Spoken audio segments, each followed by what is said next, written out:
Hello everyone, welcome to Caesar tutorial. तो आज के इस वीडियो में हम लोग देखने वाले हैं क्लास 9 के चैप्टर मोशन के बारे में। तो इसका काफी रिक्वेस्ट आया था कि भैया आप इसको एक इजी लैंग्वेज में बता दीजिए मोशन को। तो इसलिए मैं आज इस वीडियो को लेकर आया हूं। और बेसिकली जो मेरा क्लास 11 का जो सीरीज चल रहा था पूरा फिजिक्स का, जिसमें मैंने यूनिट एंड मेजरमेंट को फिनिश किया था, ठीक है। तो उसमें कंपटीशन लेवल का भी था और भी बहुत कुछ था, तो उससे जाकर आप चेक कर सकते हैं। और अगर ये वीडियो पसंद आए तो आपको इसको लाइक और सब्सक्राइब और शेयर कर देना है, ठीक है। तो और टाइम वेस्ट ना करते हुए हम लोग वीडियो को स्टार्ट करते हैं, ठीक है। तो हम लोग का टॉपिक क्या है? मोशन।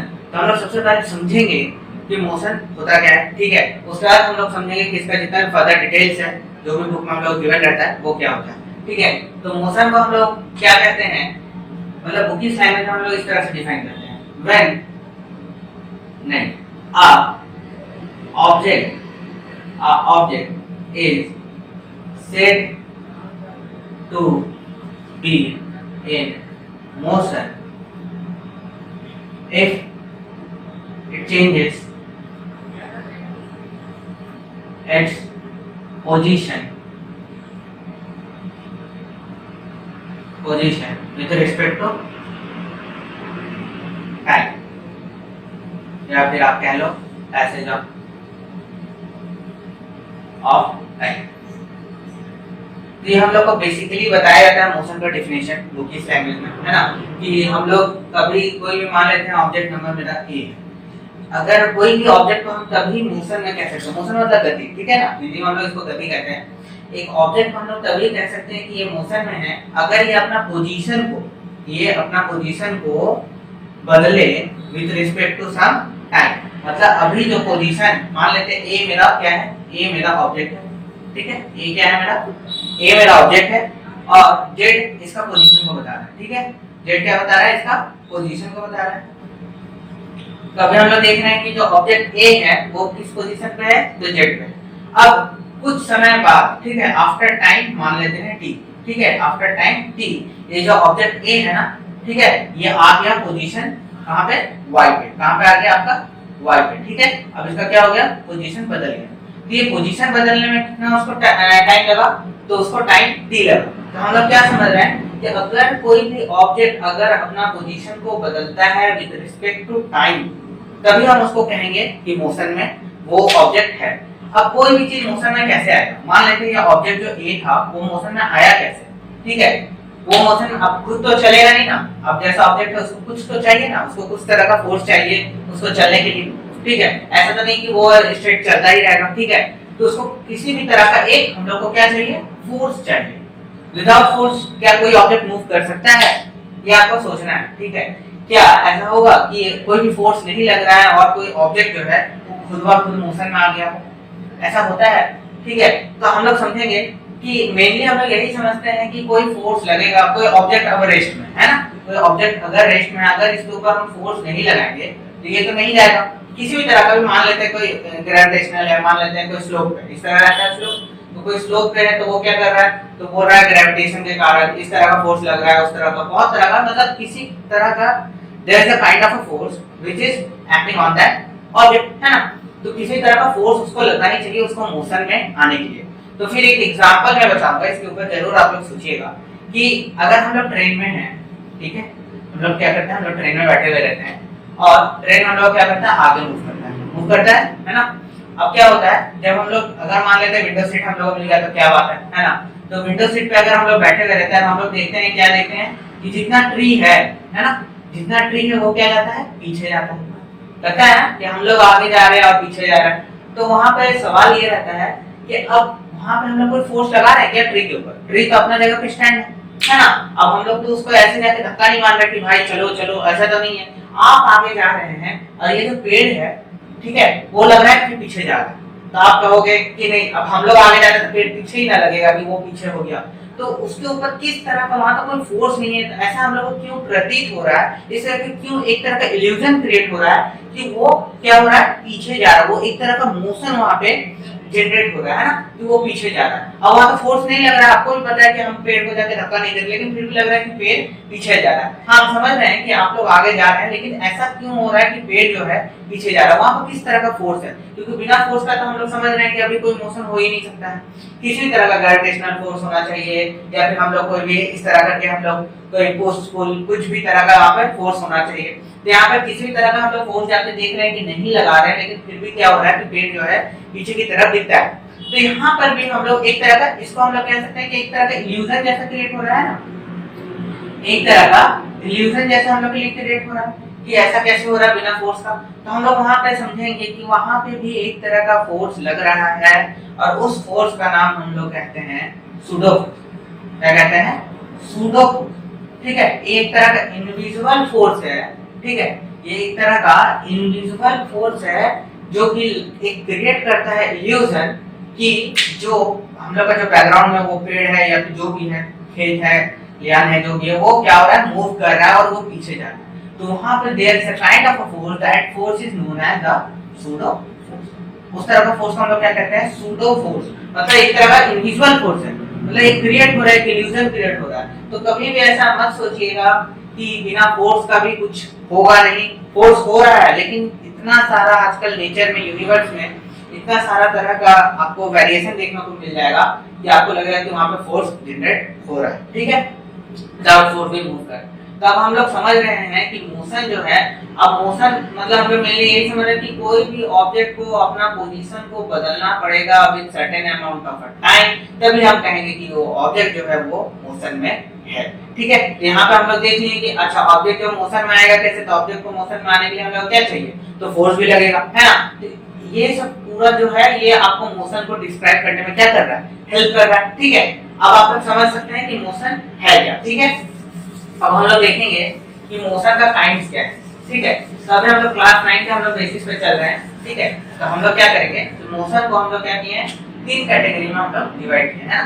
मोशन को तीन कैटेगरी में हम लोग मेनली डिवाइड किए हैं। तो उसमें आ गया आपका क्या आ गया, सर्कुलर मोशन। ठीक है, सर्कुलर मोशन आ गया,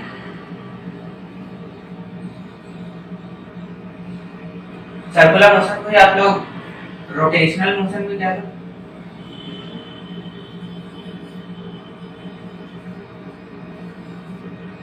दूसरा आपका आ गया vibrational motion.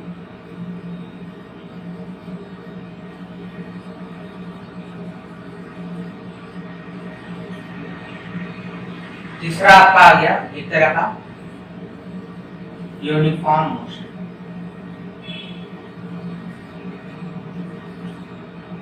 Linear motion. Uniform नहीं कहेंगे इसको, लीनियर ही ज्यादा बेटर है। ये हम लोग क्या है, लीनियर मोशन। और क्या हो सकता है, इसी का दूसरा नाम क्या है, लीनियर का। ठीक है, रेक्टिलिनियर भी हम लोग कहते हैं।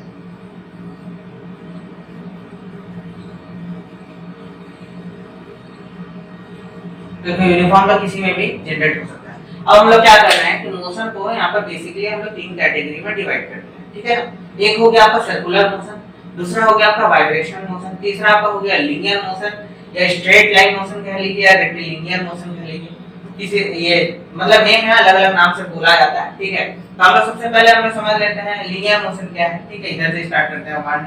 1 ये 2 हो गया आपका, ये 3 हो गया, इससे कोई फर्क नहीं पड़ेगा। ठीक है, तो हम लोग सबसे पहले हम लोग क्या देखते हैं, लीनियर मोशन क्या होता है। ठीक है, अब लीनियर मोशन में हम लोग पहले हम अभी बताया जस्ट कि लीनियर मोशन को हम लोग क्या कहते हैं, स्ट्रेट लाइन मोशन भी, स्ट्रेट लाइन मोशन भी हम लोग कहते हैं, है ना, लीनियर मोशन को। इसका मतलब क्या है कि अगर कोई ऑब्जेक्ट एक स्ट्रेट लाइन के ऊपर अपना मोशन को मेंटेन करता हो, फिर से मैं बता रहा हूं, अगर कोई ऑब्जेक्ट मेरा हो गया ए, अगर स्ट्रेट लाइन के ऊपर अपना मोशन को मेंटेन किया हुआ है और अपना पोजीशन को लगातार बदल रहा है, जैसे यहाँ पे पोजीशन उसका मान लेते हैं, जैसे अगर एक्स वाई का ग्राफ में देख लेते हैं, ये 0 हो गया ओरिजिन, ये 1 हो गया, 2 हो गया, 3 हो गया, 4 हो गया, 5 6 एंड सो ऑन। तो ये पोजीशन क्या है, लगातार अपना बदल रहा है। मान लेते हैं 1 पे आया 1 सेकंड, 2 पे आया तो 1 सेकंड, तो ये क्या है, एक तरह का लीनियर मोशन पे स्ट्रेट लाइन पे वो चला जा रहा है। ठीक है, तो अगर कोई भी ऑब्जेक्ट इस तरह का एक स्ट्रेट पाथ को फॉलो करता है और अपना जो पोजीशन को लगातार क्या कर रहा है, बदल रहा है, ठीक है, विथ रिस्पेक्ट टू क्या है, with respect to time, with respect to क्या कहेंगे हम लोग, टाइम कहेंगे, ठीक है। तो हम उसको कह सकते हैं कि वो क्या है, वो स्ट्रेट मोशन है या लीनियर मोशन है। इसी को हम लोग क्या बोलते हैं कि अगर कोई गाड़ी में बैठा हुआ है, ठीक है, कोई यहाँ पे अपना गाड़ी में बैठा हुआ है और वो स्ट्रेट लाइन पे जा रहा है, तो वहां पे जो मोशन हम लोग को दिखता है उसको हम लोग स्ट्रेट लाइन मोशन या फिर लीनियर मोशन कहते हैं। अब नंबर 2 पे आ जाते हैं, सर्कुलर मोशन। तो ये गाड़ी वाला आपका उसमें एग्जांपल पे आप लिख सकते हैं, ओके। अब आपका नंबर 2 पे आ जाएगा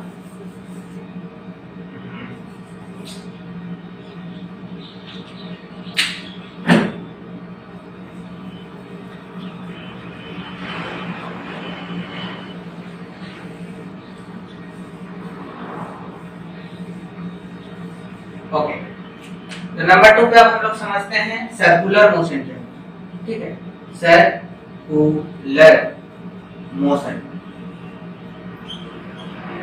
बड़ा ही आसान है। ये सब सारा जितना भी है ना हम लोग का डे टू डे लाइफ में आप लोग इजीली ऑब्जर्व कर सकते हैं। तो सर्कुलर मोशन कह लो या फिर उसको रोटेशनल मोशन कह लो। तो कोई भी ऐसा मोशन जो जनरेट हो रहा है, ठीक है, मान लेते हैं कि हम लोग क्या करते हैं, ऐसा जो हम लोग बॉल में मान लेते हैं एक बॉल है, ठीक है, एक बॉल है और फिर हम लोग क्या किया है, एक थ्रेड से बांध दिए, ठीक है, एक थ्रेड से क्या कर दिया है, बांध दिए। अब वो थ्रेड को हम लोग इस तरह से पकड़ के इस तरह से पूरा घुमा रहे हैं ना। तो वहां पे जब इसको घुमा रहे हैं तो ये चारों तरफ क्या करेगा, रोटेट करेगा। कौन, ये बॉल रोटेट करेगा आपका। लेकिन हम तो एक जगह पकड़े हुए हैं, उसको ऐसे ऐसे क्या कर रहे हैं, ऐसे ऐसे करके घुमा रहे हैं। तो अगर कोई भी मोशन जनरेट होता है, ठीक है, अगर कोई भी मोशन जनरेट होता है अबाउट अ फिक्स्ड पॉइंट, है ना, अबाउट अ फिक्स्ड पॉइंट, मतलब जो हम लोग यहाँ पे मोशन जनरेट कर रहे हैं, मतलब ये जो मेरा बॉल था, है ना, ये मेरा क्या था, बॉल था। तो बॉल में हम लोग थ्रेड से यहाँ पे बांध दिए हैं और ये वाला पॉइंट को हम लोग लेके क्या कर रहे हैं, इस तरह से मूव करे जा रहे हैं। तो अगर जो हम लोग मूव कर रहे हैं तो वहां पे जो मोशन क्रिएट होगा, तो वहां पे एक फिक्स पॉइंट है, मतलब जहां मैंने पकड़ा हुआ है वहां पे क्या है, एक फिक्स पॉइंट है। तो वो फिक्स पॉइंट के अराउंड एक मोशन जनरेट हो रहा है, जिसको हम लोग क्या कह रहे हैं, सर्कुलर मोशन कह रहे हैं। सर्कुलर इसलिए कह रहे हैं क्योंकि इसका जो शेप है वो सब मतलब सर्कल की तरह ही है ना, वो किस तरह है, सर्कल की तरह ही है। तो हम लोग उसको क्या कह रहे हैं, एक सर्कुलर मोशन क्रिएट हो रहा है। तो इस तरह का कोई मोशन जो कि एक फिक्स पॉइंट पे हो, ध्यान रखिएगा, यहाँ फिक्स पॉइंट होना जरूरी है, क्योंकि अगर पॉइंट ही मूव करने लगा, होता है ना लोकस, मूविंग पॉइंट, ठीक है, सर्कल में आप लोगों ने पढ़ा होगा लोकस के बारे में, मूविंग पॉइंट है। तो यहाँ पे आप लोग देखना है कि अगर कोई पॉइंट ही अगर आपका मूव कर रहा है तो शायद वो सर्कुलर नहीं, दूसरा तरह का एक आपका मोशन, कुछ स्पाइरल मोशन जैसा क्रिएट करते हैं, ठीक है, स्पाइरल मोशन जैसा कुछ इस तरह क्रिएट करते हैं। लेकिन एक कंप्लीट सर्कुलर मोशन होने के लिए आपका जो यहाँ पे जो है क्या होना चाहिए, ये फिक्स्ड होना चाहिए। ये जो पॉइंट है वो मेरा क्या रहना चाहिए, फिक्स्ड पॉइंट रहना चाहिए। उसके अराउंड जो मेरा मोशन क्रिएट होगा तो हम उसको क्या कहेंगे कि वो सर्कुलर मोशन है, ठीक है। अब यहाँ पे आप लोग जैसे सर्कस में जाते होंगे तो आप लोग देखते होंगे जिसको हम लोग मौत का कुआं बोलते हैं ना, तो वहां पर किस तरह का फोर्स लग रहा है, ठीक है, वहां पर सर्कुलर मोशन हो रहा है कि नहीं, ठीक है। तो अब वहां पे आप लोग को समझना है एक चीज कि इसको भी हम लोग जब फर्दर आगे पढ़ेंगे ना, तो दो कैटेगरी में हम लोग डिवाइड करके हम लोग पढ़ रहे हैं कि एक सेंट्रीपिटल फोर्स भी होता है और दूसरा एक सेंट्रीफ्यूगल फोर्स भी होता है, ठीक है। उसके बारे में आगे बात करूंगा। फिलहाल आपको सर्कुलर मोशन के बारे में इतना समझ लेना है कि कोई एक फिक्स पॉइंट के अराउंड अगर मोशन क्रिएट हो रहा है तो उसको हम लोग सर्कुलर मोशन कहते हैं, ओके। अब हम लोग आते हैं नंबर 3 पे, ठीक है।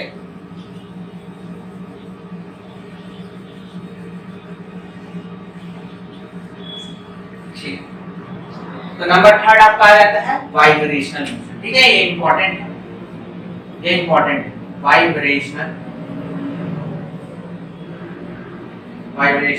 मोशन, ठीक है। तो वाइब्रेशनल मोशन क्या होता है, ठीक है। तो वाइब्रेशनल मोशन, तो आप वाइब्रेशन मतलब समझ रहे हैं, ठीक है, मतलब कोई भी एक ऑब्जेक्ट है अगर वो एक ही पोजीशन पे क्या कर रहा हो, एक ही पोजीशन पे वो वाइब्रेट कर रहा हो, ठीक है, एक ही पोजीशन पे क्या कर रहा हो, अपना जो मीन पोजीशन है, ये जो अपना मीन पोजीशन है उसको मेंटेन किया हो, ठीक है, मीन पोजीशन को मेंटेन जो कर रहा है, तो कोई भी इस तरह का मोशन जो अपना मीन पोजीशन को मेंटेन किया हुआ है, ठीक है, और मतलब कोई भी ऑब्जेक्ट है वो अपना ही जगह पे क्या कर रहा है, वाइब्रेट कर रहा है, वो अपना पोजीशन को एग्जैक्टली नहीं बदल रहा, मतलब वो पॉइंट ए से पॉइंट बी पे नहीं जा रहा है, वो पॉइंट ए पे ही क्या कर रहा है, लगातार वाइब्रेट कर रहा है। लेकिन वहां पे भी सम जैसे हम लोग क्या बोले हैं कि मोशन को हम लोग तभी बताते हैं कि अगर वो कुछ मतलब अपना पोजीशन में बदलाव लाए। लेकिन यहाँ पे क्या है, वो अपना एक मीन पोजीशन है जो कि एक इक्विलिब्रियम पोजीशन है, इसी को हम लोग कह सकते हैं एक इक्विलिब्रियम पोजीशन है। इक्विलिब्रियम मतलब क्या है, बराबर है, एक तरह का पोजीशन को मेंटेन किया हुआ है, इक्विलिब्रियम पोजीशन है, तो उसी को वो मेंटेन किया हुआ है। तो वहां पे जो तरह का मोशन क्रिएट होगा उसको हम लोग वाइब्रेशनल मोशन में वहां पे पुट अप कर देंगे, ठीक है। तो कोई भी ऑब्जेक्ट वाइब्रेशनल मोशन कब कहेंगे, जब वो अपना मीन पोजीशन को मेंटेन किया हुआ है, ठीक है। इसका एक दूसरा एग्जांपल आप लोग बहुत ज्यादा फेमस एग्जांपल है, क्या है, तो पेंडुलम के बारे में आप लोग जानते हैं, पेंडुलम के बारे में आप लोग जानते हैं। तो ये जो पेंडुलम है, ठीक है, ये जो पेंडुलम है मतलब क्या है, थ्रेड है, वहां पे मैंने बॉल या फिर कुछ लटका दिया डिस्क जैसा, तो वो अब क्या कर रहा है, उसको मैंने मोशन में कर दिया, ठीक है। ये क्या कर रहा है, टू एंड फ्रो मोशन कर रहा है। किस तरह का मोशन कर रहा है, to and fro. To and fro motion अगर कोई क्रिएट कर रहा है तो उसको भी हम लोग वाइब्रेशनल मोशन करेंगे। अब यहाँ पे आप लोग एक बार ध्यान से देखिएगा कि जो ये जो ऑब्जेक्ट है, मैंने इसे यहाँ पे लाया और ऐसे करके एक बार छोड़ दिया, ये क्या करेगा, एक बार इधर जाएगा, फिर एक बार इधर जाएगा। लेकिन चाहे वो इधर जाए या फिर इधर जाए, जो भी अपना वो मोशन को क्रिएट कर रहा है वो अपना मीन पोजीशन से होके ही गुजरेगा और ये अपना मीन पोजीशन को मेंटेन करेगा। कहने का मतलब ये पूरा वाइब्रेशन होने के बाद वो आएगा कहाँ पे, मीन पोजीशन पे आएगा। जैसे यहाँ पे एक जो ऑब्जेक्ट था वो अपना ही जगह पे वाइब्रेट करे जा रहा है, लेकिन आया कहाँ पे, अपना ही पोजीशन पे आया। लेकिन वो मोशन में आया कुछ देर के लिए, लेकिन अपना जो एक स्टेबल पोजीशन है, एक इक्विलिब्रियम पोजीशन है, उसको मेंटेन किया हुआ है। यहाँ पे भी आप देख सकते हैं कि ये इधर गया, फिर जैसे हम लोग क्लॉक में देखते हैं ना, बड़ा सा जो वॉल क्लॉक रहता है उसमें भी हम लोग देखने को मिलता है, इधर गया, लास्ट में क्या होता है, स्टेबल हो जाता है। तो यहाँ पे एक तरह का मोशन क्रिएट करता है, जैसे ये इधर गया फिर इधर गया, तो टू एंड फ्रो, ठीक है, बैक एंड फोर्थ वहां पे आपका होते रहता है, आगे पीछे रहता है। तो वहां पे जो मोशन क्रिएट होता है उसको हम लोग वाइब्रेशनल मोशन कहते हैं, ठीक है। तो अभी हम लोग मोशन को मेनली ये तीन कैटेगरी में ही रखते थे, सर्कुलर, वाइब्रेशनल एंड लीनियर और रेक्टिलिनियर। तो इसके मतलब अगर आपके इसको रिगार्डिंग डाउट है तो आप कमेंट में पूछ सकते हैं। तो इसके बाद हम नेक्स्ट टॉपिक देखते हैं। ओके, तो अब हम लोग नेक्स्ट टॉपिक को समझते हैं, जिसमें हम लोग बताते हैं कि मोशन को हम लोग डिस्क्राइब किस तरह से करें, how to describe a motion. मतलब कोई भी ऑब्जेक्ट अगर वो मोशन में है या फिर उसको हम लोग कहते हैं कि रेस्ट में है, तो हम लोग किस तरह से कैसे करें कि वो रेस्ट में है या फिर मोशन में है।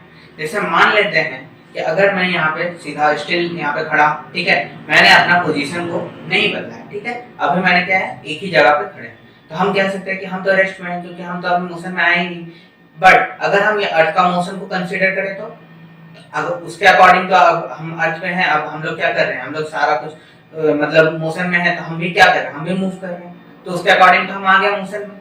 तो यहाँ पे एक क्लियर परसेप्शन होना बहुत ही ज्यादा जरूरी है। जो नजरिया हम लोग कह रहे हैं कि हम लोग देख रहे हैं या फिर किसी भी ऑब्जेक्ट को हम लोग बोल रहे हैं कि मोशन में है या फिर वो रेस्ट में है, विथ रिस्पेक्ट टू व्हाट, मतलब हम किस तरह से कह रहे हैं कि वो मोशन में है या फिर रेस्ट में है।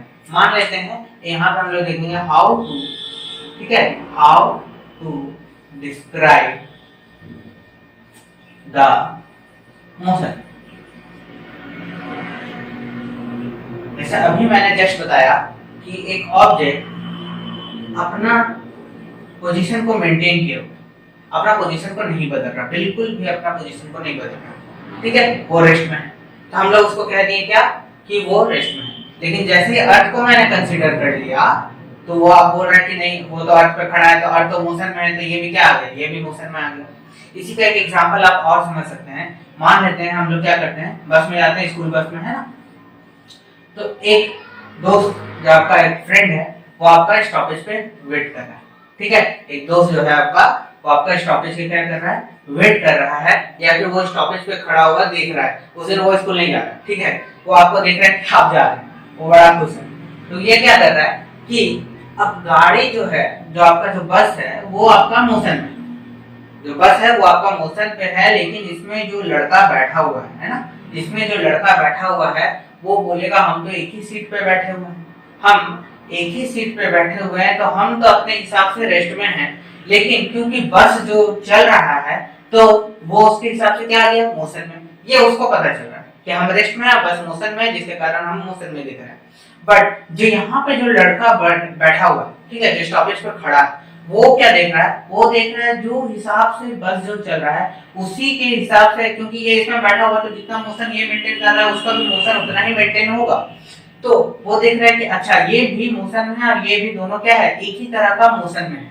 और जब ये देख रहा है, जैसे इससे पहले जस्ट मैंने बताया था सूडो फोर्स के बारे में, तो ये भी अपना एक ही जगह पे स्टिल है। और ये क्या देख रहा है कि यहाँ पे अरे ये तो मोशन में आ गया, क्योंकि बस तो आगे चल गया और इसको लग रहा है कि ये पीछे चल जा रहा है, तो there is a pseudo force in between it. ठीक है, तो वो देख रहा है कि ये मोशन में, उसको लग रहा है ये मोशन में, लेकिन दोनों अगर अपने अकॉर्डिंग देखते हैं तो रेस्ट में। तो अगर हम लोग यहाँ पे डिस्क्राइब नहीं करेंगे कि मोशन हम लोग किस परसेप्शन में, किस नजरिए से देख रहे हैं, तो बहुत ही दिक्कत हो जाएगा। क्योंकि कोई ये अकॉर्डिंग लेके अपना सॉल्व कर देगा प्रॉब्लम, कोई इसके अकॉर्डिंग लेके सॉल्व कर देगा। तो यहाँ पे हम लोग को एक वर्ड जो है, जो बहुत ही ज्यादा इंपॉर्टेंट है फिजिक्स में, ठीक है, जिसको हम लोग कहते हैं रेफरेंस पॉइंट। क्या कहते हैं, रेफरेंस पॉइंट। ठीक है, रेफरेंस पॉइंट कह लो या इसी को आप ओरिजिन कह लो। जो आइंस्टाइन ने काफी अच्छा अपना जो थ्योरी है, अगर आप लोगों को इंटरेस्ट है फिजिक्स पढ़ने में, तो आइंस्टाइन ने इसके ऊपर काफी अच्छा से बताया था। ठीक है, थ्योरी ऑफ रिलेटिविटी काफी फेमस है। तो उसमें उन्होंने रेफरेंस पॉइंट के बारे में बताया था कि जो फ्रेम ऑफ रेफरेंस है वो क्या होता है, रेफरेंस पॉइंट क्या होता है। तो यहाँ पे हम लोग का रेफरेंस पॉइंट या फिर ओरिजिन बताना बहुत ही ज्यादा जरूरी है। मान लेते हैं कि कोई ऑब्जेक्ट जो है वो कुछ मोशन में आया, ठीक है, वो कुछ मोशन में आया, ठीक है, तो ए चल गया ए डैश पे, ए जो है वो अब ए डैश पे पहुंच गया, ठीक है। या फिर यहाँ पे आप समझ लीजिए कि एक्स जो है, ठीक है, ए पोजीशन था और यहाँ ए डैश पोजीशन है। तो एक्स जो मेरा जो जो लड़का है, मान लेते हैं सोनू है, ठीक है, तो ये सोनू क्या किया कि एक्स से चल गया, मतलब ए से चल गया ए डैश पे, अपना पोजीशन को क्या किया, बदल दिया।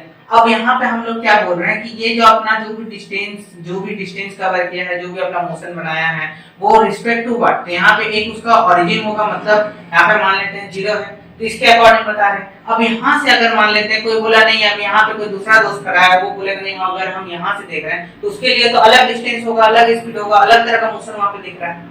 ठीक है, मतलब दोनों के लिए क्या हो गया कि परसेप्शन जो है इंपॉर्टेंट है कि हम लोग देख कहाँ से रहे हैं। ठीक है, हम लोग कहाँ से देख रहे हैं। जैसे अगर आप दूर से देखते हैं, ठीक है, जैसे हम लोग का वायर होता है ना, हम लोग घर के बाहर इस तरह का वायर लगा हुआ रहता है, तो अगर हम लोग वायर देखते हैं तो दूर से लगता क्या है कि स्ट्रेट है, क्या लगता है एकदम सीधा है, लीनियर है। लेकिन इसके ऊपर जो चीटी रेंग रहा होगा, जो इसके ऊपर चीटी रेंग रहा होगा, उसको ये किस तरह का दिख रहा होगा, वो जब इस वायर के ऊपर बैठा हुआ होगा तो उसको किस तरह से दिख रहा होगा कि ये 3D जैसा दिख रहा है। अरे ये तो सिलिंड्रिकल है, जो वायर है वो तो सिलिंड्रिकल है। अब हाँ, आप लोग पढ़ लिए हैं कि वो सिलिंड्रिकल है वायर, इसलिए सिलिंड्रिकल बोल रहे हैं, लेकिन दूसरा लगता है स्ट्रेट है। लेकिन जो इसके ऊपर जो चीटी बैठा है उसको पता चल रहा है ये तो सिलिंड्रिकल है।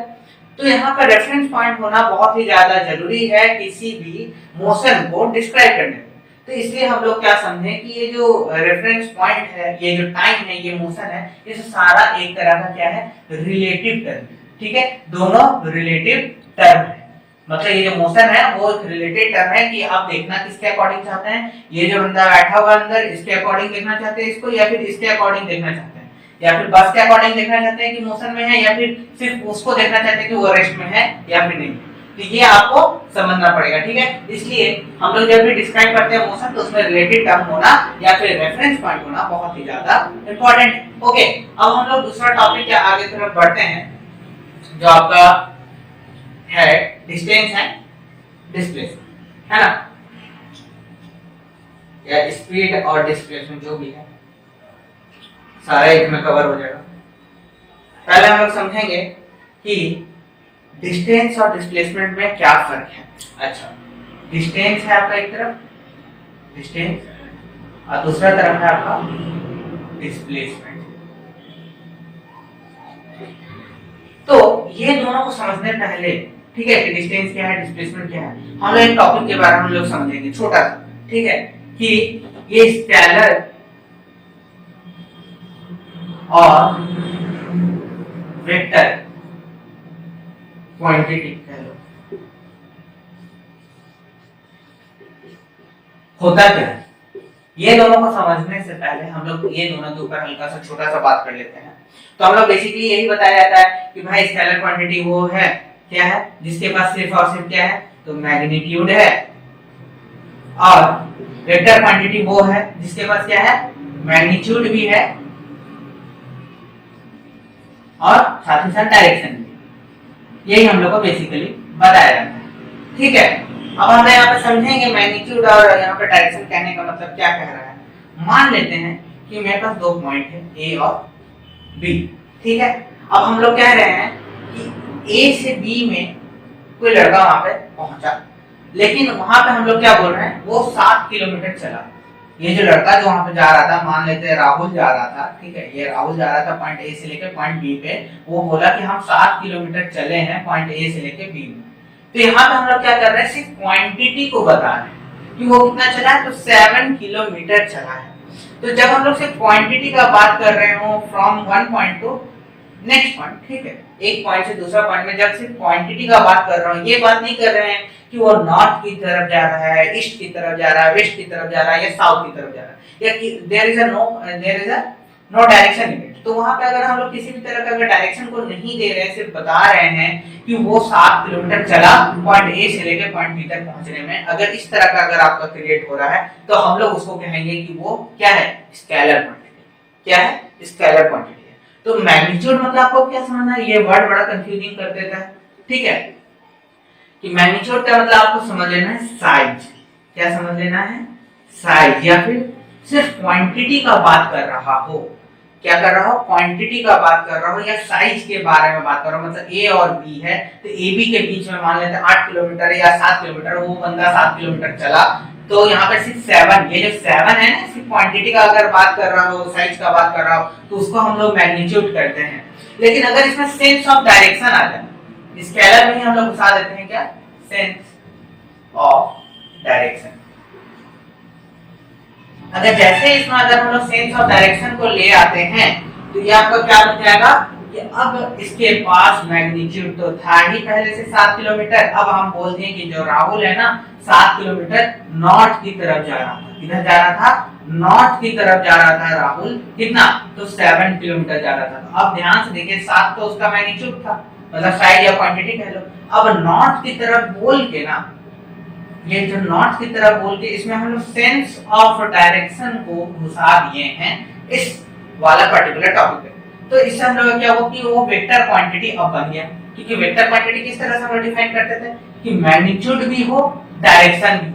अगर ये दोनों चीज डिफाइन हो जाएगा तो वो वेक्टर क्वांटिटी है, और अगर सिर्फ मैग्नीट्यूड रहा तो वो एक तरह का स्केलर क्वांटिटी है। ये हम लोग को बताया जाता है। ठीक है, अब हम लोग एक और छोटा सा हम लोग देखते हैं, ठीक है, कि ऐसा कुछ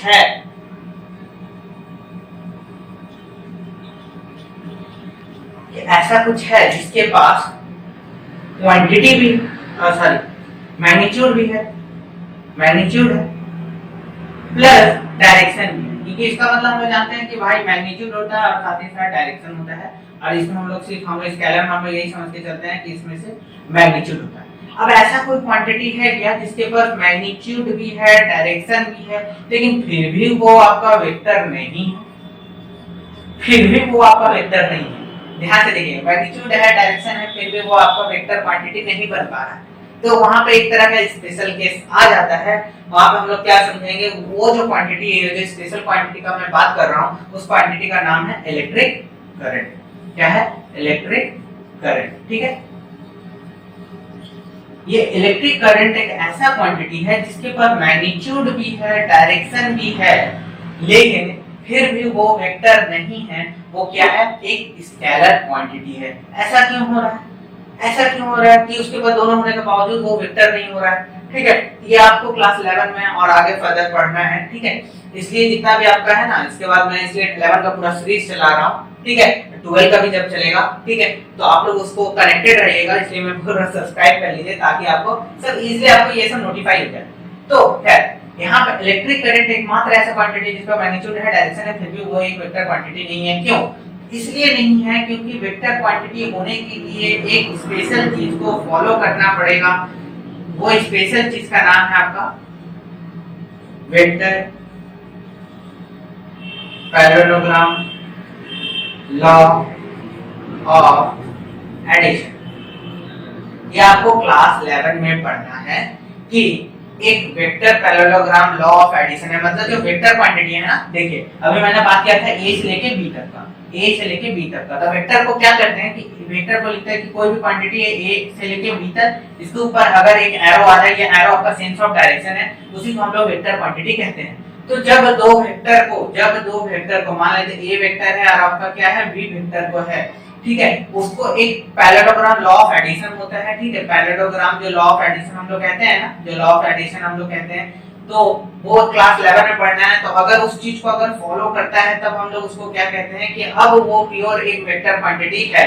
तो जो भी वेक्टर क्वांटिटी बनना चाहता है उसको magnitude plus direction as well as vector जो पैरेललोग्राम लॉ ऑफ एडिशन है उसको फॉलो करना पड़ेगा, तभी वो एक जाके वेक्टर क्वांटिटी बन पाएगा। तो जो vector parallelogram law of addition है वो आपको क्लास 11 में पढ़ना है, ठीक है।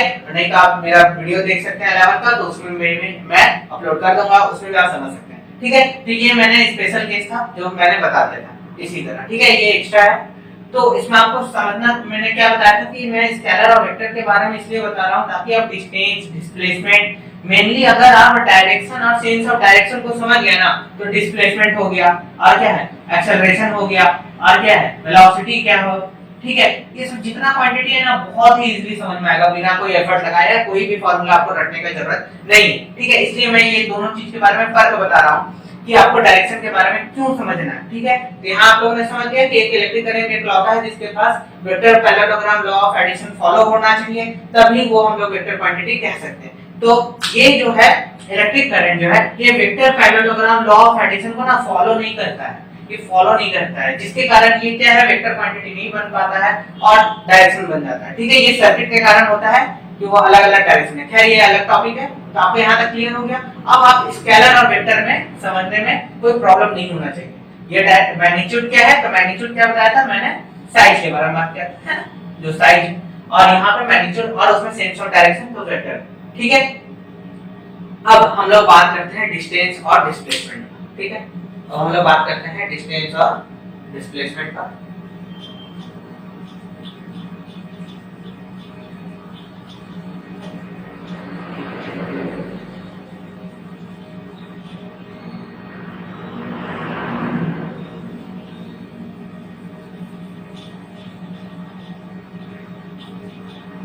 ठीक है, अब हम लोग बात करते हैं डिस्टेंस और डिस्प्लेसमेंट।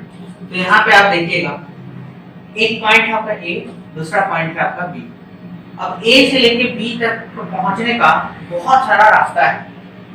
एक हो गया आपका ए सी डी, ठीक है, एक हो गया डी, एक हो गया ई, या फिर इसको ऐसी तरह छोड़ देते हैं, इसमें ब्रेक डाउन कर देते हैं ई।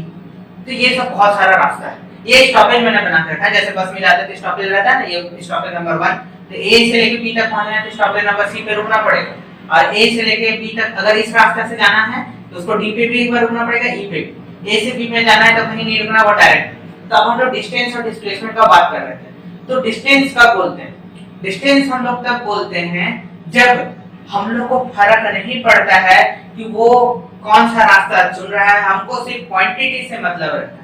क्वांटिटी से मतलब रहता है मतलब ए से बी तक में पहुंचने, वो इससे जाए इससे जाए इससे जाए, वो जब सारा डायरेक्शन को क्या कर दे, ऐड कर दे, ठीक है। जैसे मान लेते ए से बी तक जाने के लिए वो ये वाला रास्ता को चुना, ठीक है, ये वाला रास्ता को चुना, तो हम लोग क्या कहेंगे कि ए से बी तक जाने के लिए अगर उसने ये वाला रास्ता को चुना तो हम लोग कहेंगे कि A D plus D E plus E B. तो डिस्टेंस क्या हुआ, तो सम ऑफ द क्वांटिटी, ठीक है। तो यहाँ पर डिस्टेंस को हम लोग क्या कर रहे हैं कि जो ऑब्जेक्ट है अपना पोजीशन में जो बदलाव कर रहा है तो उसमें उसको डायरेक्शन से फर्क नहीं पड़ता है, उसको सिर्फ यहाँ से लेके यहाँ तक पहुंचने से मतलब है, ठीक है। तो वो क्या कर देता है, सारा क्वांटिटी को अगर ऐड कर देते हैं तो वो डिस्टेंस निकल जाता है, ठीक है। अब डिस्टेंस के बारे में क्या समझ के रखना है, डिस्टेंस जो है ना नेगेटिव हो ही नहीं सकता है, कभी नहीं हो सकता है, ठीक है। जैसा आप लोग बोल रहे हैं कि ए से लेके बी तक में गया, ए से लेके बी तक में कोई बंदा गया, तो हम लोग क्या बोल रहे हैं, हमेशा 7 किलोमीटर फॉरवर्ड चलता है ना, पॉजिटिव की तरफ ही चलता है। 7 किलोमीटर बैकवर्ड्स नहीं है क्या, क्योंकि -7 किलोमीटर चल रहा है, ऐसा होता है नहीं। अगर वो फिर अपना चीज को बदला, क्योंकि डायरेक्शन के बारे में बात ही नहीं करता, वो सिर्फ क्वांटिटी के बारे में बात करता है, क्योंकि यहाँ नेगेटिव और पॉजिटिव देने का मतलब ही हो गया कि हम लोग डायरेक्शन का बात कर रहे हैं, ठीक है। अब अगर कुछ ना दे तो बाय डिफॉल्ट वो क्या रहेगा, पॉजिटिव ही रहने वाला है। इसलिए हम लोग डिस्टेंस जो है ना उसमें सिर्फ क्वांटिटी का बात करते हैं और उसमें क्या हो जाता है, सम ऑफ ऑल हॉल्ट्स। ठीक है, ये जितना भी हॉल्ट ले रहा है ना तो सारा को ऐड कर देंगे तो डिस्टेंस निकल जाएगा। और डिस्प्लेसमेंट क्या बोलता है, तो बड़ा ही फेमस है, सबको याद हो जाता है। ठीक है, शॉर्टेज डिस्टेंस है, शॉर्टेज डिस्टेंस के बारे में बात करते हैं। ठीक है, ये शॉर्टेज डिस्टेंस जो रहेगा या फिर जो शॉर्टेस्ट पाथ रहेगा या फिर हम लोग शॉर्टेस्ट पाथ कहेंगे। मान लेते A से B तक पहुंचने के लिए ये हल्का लंबा था, अब जब A से B तक अगर ये रास्ता चुनते हैं तो फिर भी AC प्लस CB होना चाहिए था, तब जाकर वो AB इज इक्वल टू होगा। तो उसने क्या चुना कि ये दोनों का रास्ता में सबसे ज्यादा छोटा क्या है, तो ये वाला रास्ता है जिसमें क्या होगा, A से लेके सीधा वो डायरेक्टली B पे पहुंचेगा। अब A को अगर हम लोग इनिशियल पोजीशन कहते हैं, इनिशियल पोजीशन कहते हैं, ठीक है, और बी को अगर हम लोग फाइनल पोजीशन कहते हैं तो डिस्प्लेसमेंट का फॉर्मूला आपका बन जाता है ऐसा क्वांटिटी जिसको सिर्फ फाइनल पोजीशन, ठीक है, जिसको सिर्फ final position minus initial position से फर्क पड़ता है, जिसको सिर्फ final position minus initial position से फर्क पड़ता है, तो उसी को हम लोग क्या कहते हैं, डिस्प्लेसमेंट कहते हैं।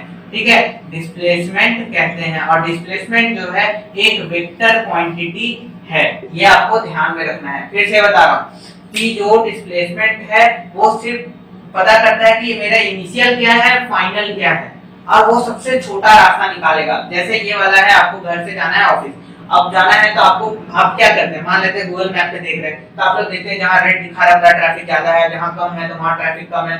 तो हम लोग बाय डिफॉल्ट क्या करते हैं कि जो सबसे छोटा रास्ता है उसको एक्वायर करने की कोशिश करते हैं, ताकि हम अपना जो मेरा जो डेस्टिनी है, मेरा जो, ठीक है, मेरा जो टारगेट है वहां तक हम जल्द से जल्द पहुंच पाए, ठीक है, बिना टाइम वेस्ट करते हुए। तो हम लोग वहां पे सेंस ऑफ डायरेक्शन को बीच में ना घुसा देते हैं कि अगर हमको पता रहे कि अगर डायरेक्शन इस तरह से फिर इस तरह से फिर इस तरह से फिर इस तरह से लेना है, तो डायरेक्शन को वहां पे अगर इंपॉर्टेंस देते हैं तो वो डिस्प्लेसमेंट का बात करता है। ठीक है, और यहाँ शॉर्टेस्ट का बात हो गया। और डिस्टेंस में क्या होता था, वो फाइनल से इनिशियल, मतलब इनिशियल मेरा A था और फाइनल मेरा B था, तो इनिशियल से फाइनल तक पहुंचने में उसको जो जो रास्ता को निकलना पड़ा है ना, मान लीजिए ये रास्ता ये रास्ता ये रास्ता, ये सबको क्या कर देता था, ऐड करके देखता था। अच्छा, ये तीनों को अगर ऐड करेंगे तब मेरा जाके कहीं टोटल डिस्टेंस निकलेगा from point A to B। But displacement का क्या है, जब फाइनल से लेके इनिशियल पोजीशन में घटता है, ठीक है, फाइनल और इनिशियल से मतलब है, क्योंकि यहाँ पे हम लोग क्या कर रहे हैं, जैसे हम बोले ना कि ट्रैफिक में जाना है, आप क्या करिएगा, बाय डिफॉल्ट आप छोटा रास्ता ना चुनिएगा। तो जब छोटा रास्ता चुनिएगा तो आपको क्या आना चाहिए, डायरेक्शन पता होना चाहिए वहां तक जाना है, तो वो सेंस ऑफ डायरेक्शन आना चाहिए कि हमको पहले नॉर्थ जाना है, फिर साउथ जाना है, फिर ईस्ट जाना है, मतलब इस तरह से ये डायरेक्शन होना चाहिए। तो जब ये वाला कॉन्सेप्ट आएगा तो वो डिस्प्लेसमेंट आ गया, और जब ये वाला कॉन्सेप्ट आएगा कि कोई फर्क नहीं पड़ता है, हमको सिर्फ जाना है, तो वो हम सारा वर्ल्ड को ऐड कर देना है और आपका डिस्टेंस आ जाएगा। अब डिस्प्लेसमेंट जो है इसमें समझने वाला बात यही है कि जो डिस्टेंस है ये ऑलवेज पॉजिटिव है, क्योंकि कोई भी 7 किलोमीटर फॉरवर्ड जा सकता है, 7 किलोमीटर बैकवर्ड मतलब नेगेटिव 7 किलोमीटर कोई जा ही नहीं सकता है। ओके, अब हम लोग समझेंगे। लेकिन जो डिस्प्लेसमेंट है ना, लेकिन जो डिस्प्लेसमेंट है, जैसा सारा आपको बुक पे भी मिल जाएगा, और अगर आपको नोट्स बनाना है तो आप इससे भी कॉपी कर सकते हैं, पॉज करके।